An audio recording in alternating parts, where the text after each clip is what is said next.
ni ngeen koy gisee ci image yu rafet yi donc avant rek ñuy joxe départ bi ñu ngi procéder ci li nga xamante ne moom mooy donc la présentation des différents participants donc des jockeys des mbaam, hein. Voilà, c'est le mot que je peux trouver pour l'instant.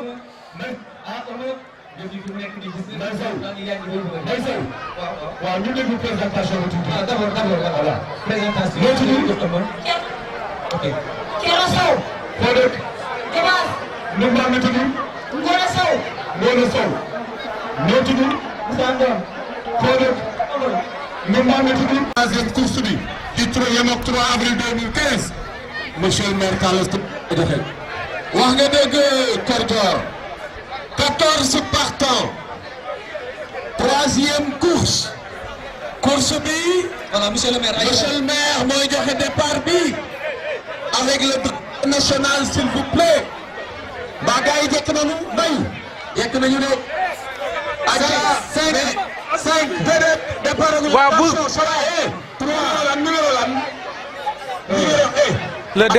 Le départ dans un petit instant donc qui sera donné par monsieur le maire Talla Sylla.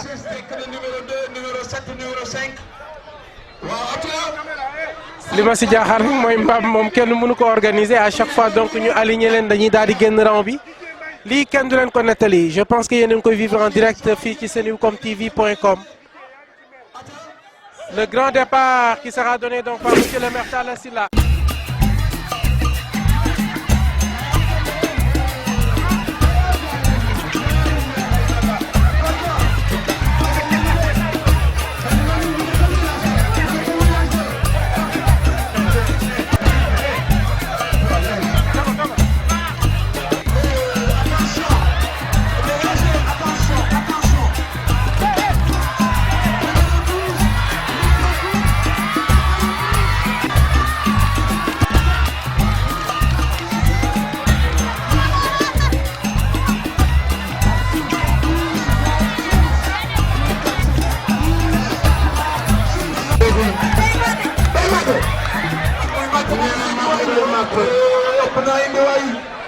La ilaha illallah mbay waaw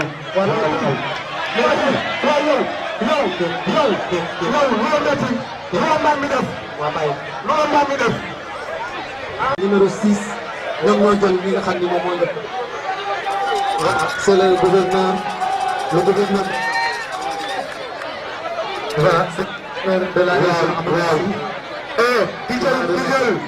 ñu jël P23 ñëw leen numéro am boole ci biir daw boole ci biir saako jox boy lii jox la dégg nga jox pour mbaam mi dégg nga jox la pour mbaam mi monsieur le gouverneur yan kàddu nga ciy sànni waaw jërëjëf ñu ngi nuyu kilifa yi ñu bokk yëpp di nuyu monsieur le maire Talla Sylla di nuyu yeneen maire yi fi nekk yëpp commune yi fi nekk di nuyu représentant de population yi fi teew di am mbégte bu rëy ci ñëw fii ci ñi nga xam ne mën nañu wax ne ci Thiès rek la am comme nag ci Thiès la am xam naa ne ñoom Nguri ak ñoom Sanokho dañ fexe ba labelliser ko ba ku ko bëgg a organiser te moom xam naa da ngay ñëw laaj leen droit d'auteur loolu bu weesoo mën naa wax ne ku gis mbooloo mi di nga xam ne lu neex nit ñi la. am na ñoo xam ne buñ déggee pour am na ñoo xam ne waaw loolu moom ndax am na sax njëriñ wala est-ce que sax jar na déplacement waaye ñun li ñu jaral déplacement mooy li population yi yëngatu te mu neex leen ñu bëgg ko dañ ñëw taxaw seen wet si loolu benn pour encourager leen. ñaareel bi pour dimbali leen ñu gën ko réorganiser xam naa ne Sanokho waxu ko ñi fi nekk waxuñu ko waaye lii moom xam naa ne fii ak lu diir bu gàtt ñu war ko fay toxal yóbbu ko bu gën a yaatu gën ko organiser ndax mbooloo mi fi ñëw dafa naa xajatu si même bu fekkee dañ koy garder à titre symbolique population yi génn nañu xale yi génn nañu mag yu bëri génn nañu te xale yi itam si fête bi lañ bokk bu ñu fàttee ne la fête de l'indépendance c'est la fête de l'armée et de la jeunesse donc lépp loo xam ne day bëggal xale yi ñun dañ ko war a taxaw surtout nag si fête indépendance moo tax ñu ngi félicité encore une fois ki nga xam ne mën na ko bu baax a baax a baax di ko indil suñu soutien ak suñu nuyoo waaye di ko xamal ne incha allah bu déwénee dañ fexe ñun ak les collectivités yi ñu gën ko organiser ba mbir mi gën a rafet. gis nañ fi ay nit ñu bëri am na ñu bëri ñoo xam ne bëggoon nañ fi teew mënuñ ko gis nañ fi ay touristes gis nañ defe naa ne concept boo xam ne buñ ko travaillé ni mu war a boole na lu bëri boole na d'abord art boole na sport boole na loisir donc loolu buñ ko amee si dëkk dañ ko war a travaillé donc ñu ngi félicité ñëpp. wax naa nag xale bii nga xam ne Nguri il paraît nag xale bii nga xam ne moo gagné moom Kaolack la jógee waaye xaw ma nag ndax moom am na xaw ma nag am na licence pour daw fii si Thiès xaw ma nag ndax dafa pour ma ne. monsieur le gouverneur avant ñu koy résumer en français. parce que li ñu bëgg mooy à partir de tey fii ba semaine bi di jeex xale yëpp fu ñu mënti nekk bu ñu jongante dans la sportivité dans le fair play pour que la jeunesse sénégalaise gagne et que la jeunesse sénégalaise soit satisfaite et soit à l'aise. ñu ngi féliciter encore une fois le maire Tansila pour effort yi mu def ak mbooleem maire yi pour ñu jàppale ñi nga xam ne mooy initiative bu rafet leen gërëm di leen sant wa salaam. merci. En français s'il vous plaît. Alors en français je dirais simplement que je suis venu accompagner des maires qui sont ici participer à cette importante manifestation. Je dis d'abord que c'est une importante manifestation parce que c'est une manifestation inédite.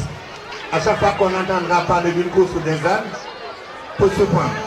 Mais il faut dire que c'est quelque chose qui date de longtemps ici à Thiès. Et de plus en plus, c'est devenu un concept qui est particulièrement couru à Thiès. Donc il est temps d'abord de venir voir l'organisateur principal et l'ensemble de l'équipe, toute l'équipe qui l'accompagne. Mais il est surtout temps d'aider à restructurer cette organisation. De faire en sorte que cette initiative qui allie trois choses. Elle allie d'abord le caractère sportif, parce qu'il tout le caractère artistique, parce que c'est les artistes qui l'ont organisé, mais surtout le caractère loisir, au regard de l'ensemble des enfants, des jeunes qui sont sortis de partout, qui sont venus de tous les quartiers de Thiès. Ça signifie que c'est un concept qui intéresse les enfants. Donc je voudrais féliciter l'organisateur et lui dire que nous serons à ses côtés, Inch'Allah, pour l'avenir, pour mieux organiser ce concept qui est très inédit, mais qui plaît aux enfants et qui plaît aux jeunes. Et donc, un de nos devoirs, c'est de faire en sorte que les jeunes de Thiès aussi puissent connaître de moments de loisirs. Et nous sommes là pour ça. Je vous remercie de votre attention. Merci. L'indépendance, c'est la fête de la jeunesse et de l'armée. C'est la fête ce soir. Nous allons bientôt recevoir, c'est pourquoi je m'excuse de devoir vous quitter. Nous allons devoir accueillir la retraite au flambeau. Et demain, ce sera la fête de l'indépendance. C'est une prise d'armes. Mais au moment où je quitte la gouvernance, j'ai dit au revoir à l'équipe de Thiès, composée de la délégation de Thiès, de Tivaouane et de Mbour, qui vont représenter le Sénégal, qui vont représenter la région de Thiès au niveau de la Semaine nationale de la jeunesse. À ce niveau aussi, je remercie l'ensemble des collectivités et l'ensemble de ceux qui ont aidé pour que Thiès fasse une représentation honorable. J'ai rappelé que la semaine de la jeunesse a toujours été un moment très important dans la vie de la nation et la semaine de la jeunesse a offert de grands fruits au sport sénégalais. Donc je vous demande cela et encore féliciter encore tous les organisateurs, Babacar Ndao, Akoden Sanok et tous les autres et Inch'Allah à l'année prochaine dans de meilleures conditions encore. Merci. Merci, monsieur le gouverneur. Vous voyez sur ces images, donc il s'agit là de monsieur le gouverneur de la région de Thiès qui vient donc de donner ses réactions donc de cet événement qui est tout simplement le Mamodrome. Il trouve que c'est une belle initiative car cela regroupe une activité sportive, culturelle, mais également c'est la fête de la jeunesse parce que ça coïncide à la semaine de la jeunesse. Mais également c'est une fête d'indépendance parce que c'est le 3 avril, donc à la veille donc, de la fête de l'indépendance du Sénégal. Donc voilà en gros ce qu'a dit le gouverneur qui trouve donc cet événement être une bonne chose donc pour la région, pour les jeunes, mais également pour la culture et le sport.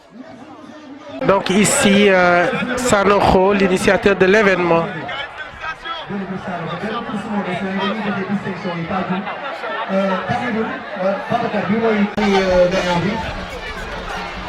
Voilà. kon Paa Dioum jëlee sa 5000 francs ak sa sachet bi nga xam ni orange moo la ko may jërëjëf. jërëjëf merci bien. des na benn waaye deuxième prix bi moo des. kan moo koy joxe. Matar Samb. kon ñu ngi ñaan mbaa ñuy compétir ay ñu. dañuy ñëw si ligne de départ bi. mbaam mi mu tudd.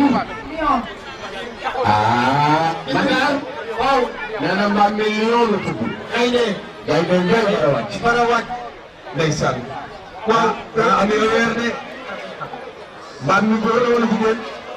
góor. Matar. amoon lu mu wutalee mbaam sëf ak mbaam ngoon. ndeysaan. loolu mu wutalee. mbaam ngoon mooy mbaam ma dem ba mat. astafurlah. waaye am na ay kilifa yu fi ne yoo xam ni su ma leen ñeme woon dama leen di dem laaj delloo leen laaj rek waaye nag naa ko laaj ci suuf lu ma toog ma ñëw wax ko ci rajo bi. numéro 7 tur yi. mbaam mi nu mu tudd. naaw kooku fas la day naaw fur la def ko doon. Kër Sibara. numéro 3. Alpha Omar Diallo. mbaam mi nu mu tudd. Maître Abdoulaye Wade. Ada mbaam mi amul. Ada mbaam mi. mbaam mi Maître Abdoulaye Wade la tudd. waaw ma ni. waaw mbaam mi nga am na lu ñu diglu. am seen la tudd. am seen la. loolu. ah. sëñ na de. mbaamu mate. du mate de. lu mbaam la tudd. daam seen la tudd. daam seen man. daam seen bu Ngolaar. daam seen bu Ngolaar. léegi Abdoulaye Wade ñu tudd. man maa ngi tudd Malick. mi ngi nii. waaw.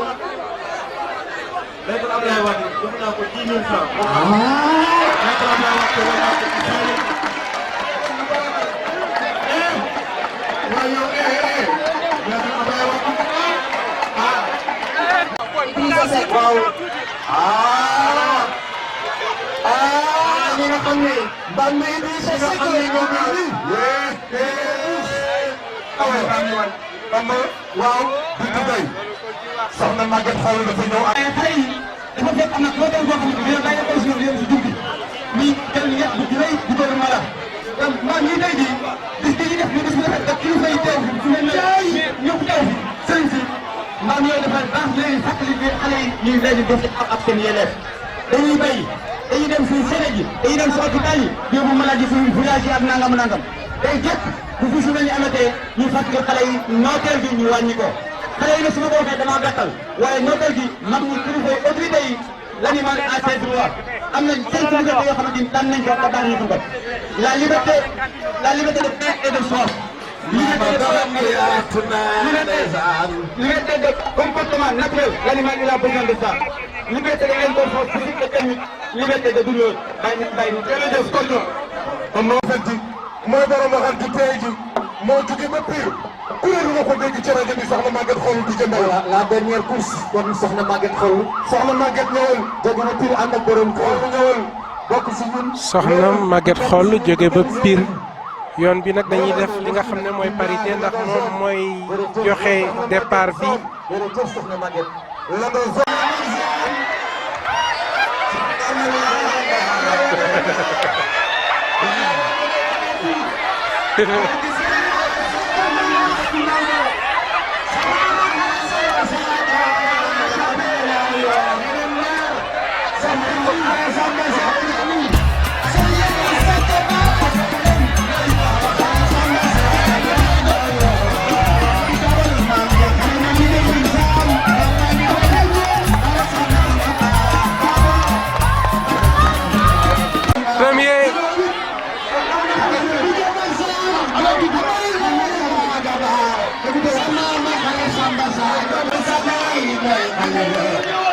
soxna Maguette Xool gis nga moom moo joxe li nga xam ne moom mooy coup d'envoi moom mooy joxe trophée bi bu mel ne joxe na ñëpp joxe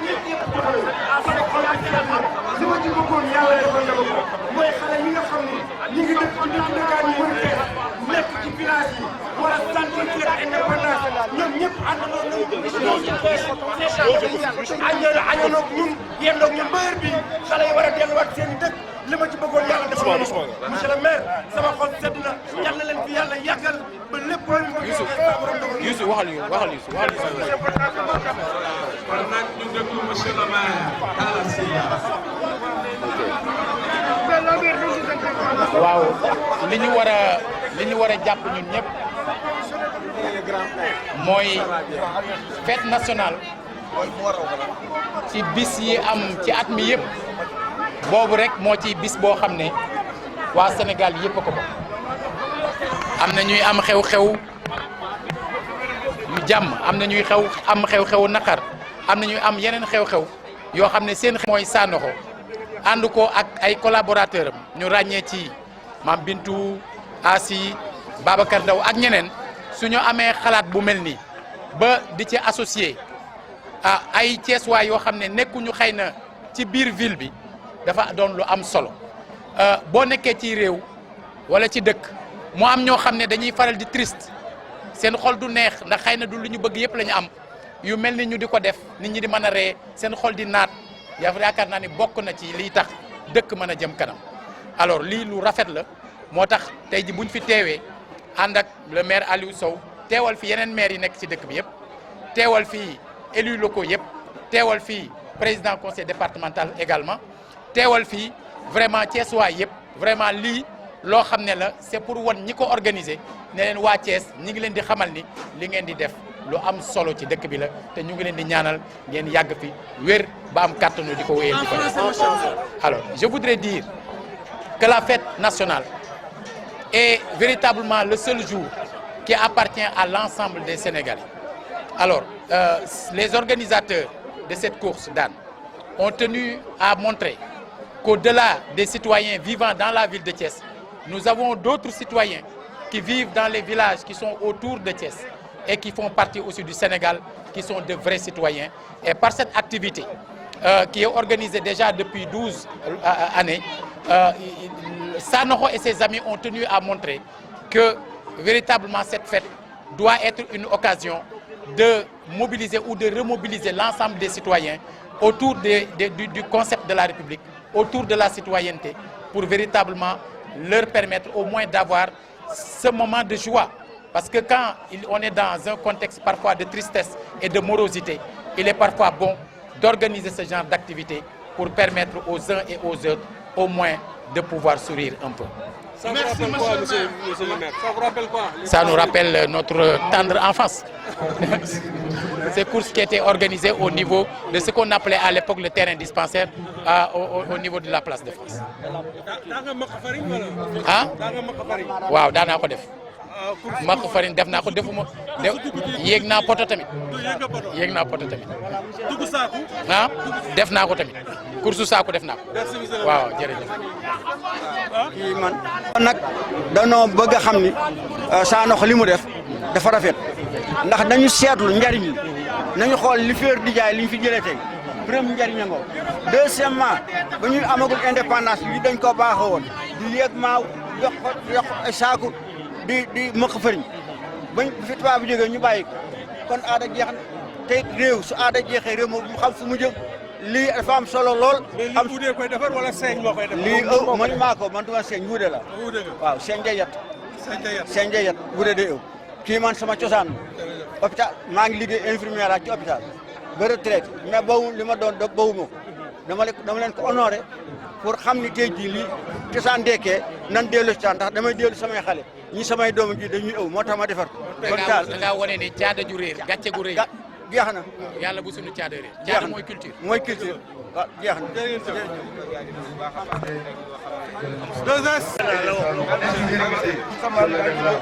Cheikh Sène, le grand Cheikh Sène de Thiès, comme vous le voyez sur ces images, en bonnet képi plutôt noir, chemise rose.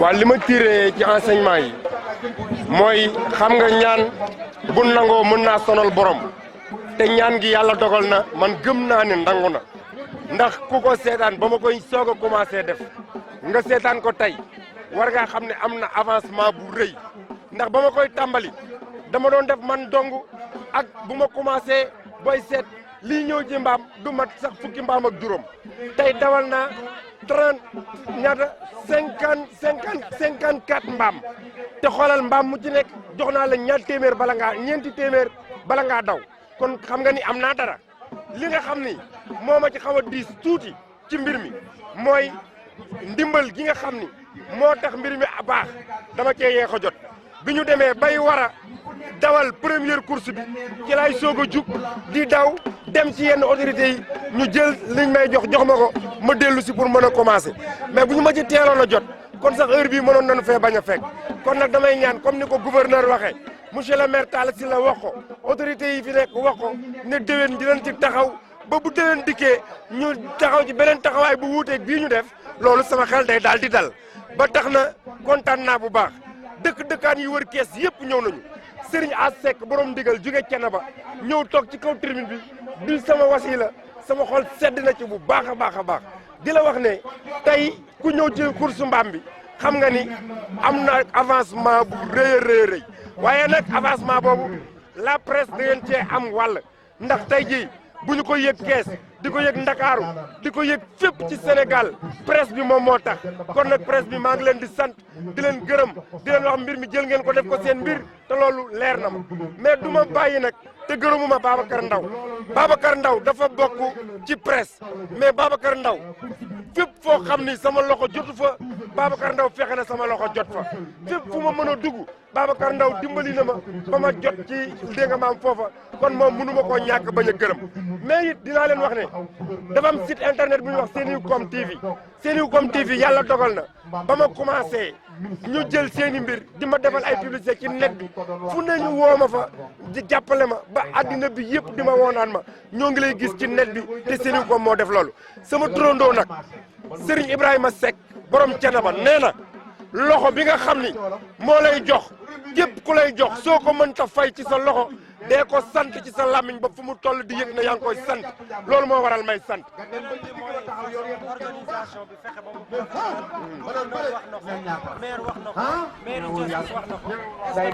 waaw parce que ñoom ñoo constaté ne xajatul fii xool nañ ba ne xajatul fii dinañu xool nan lañ koy wut defee ba yóbbu ko ci place bu gën a yaatu waxuluñ ma stade waxuñu ma fen dañu ma ne dinañ la yóbbu feneen fu gën a yaatu mën naa nekk stade mën naa nekk feneen mais fépp fu ma woo dinaa leen fa fekk lenn rek laa xam ne du ma ko nangu muy feetu indépendance xale yi war a jóge ci àll bi ñëw ma ciy laaj ay billets du ma laaj kenn paas du ma laaj kenn ñaar dërëm képp ku may may da nga may ma woo xale yi may leen ñun ñëpp ñu àndandoo feete Sénégal jëm kanam li ma tax a jug mooy xale yi bég li ma tax a jug mooy xale yi xam ne dañoo bokk ci indépendance bi gis nga xale bi jël pee ay jakarta ñoo ko jiital mu gàddu kubam ma nga jëm dëkkam am na yeneen xale yi jël ñetti kub yëpp dañoo dajaloo xale bu nekk jóge sa dëkk ànd ak say supporters ñëw loolu dara dàq ko kon nag nee naa la lii ñoom autorités yi xam nañ ne dépassé na ay fo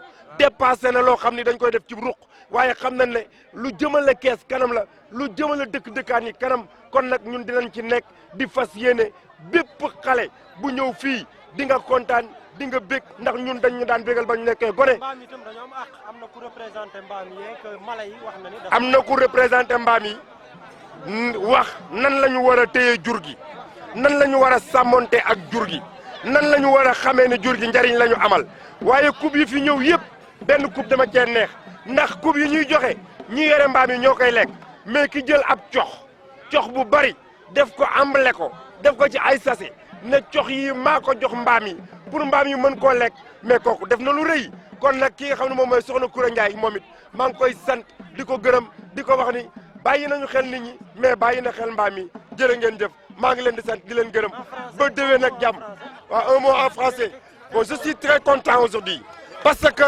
ici à Thiès on a une grande programme pour Thiès parce que la course de Dan seulement Thiès qui fait ça course de mbaam ici à la Mbamodrome de Thiès donc tous les autorités tous les bonnes volontés je vous demande vous venez à temps pour m'aider parce que je veux faire la innovation ici à Thiès.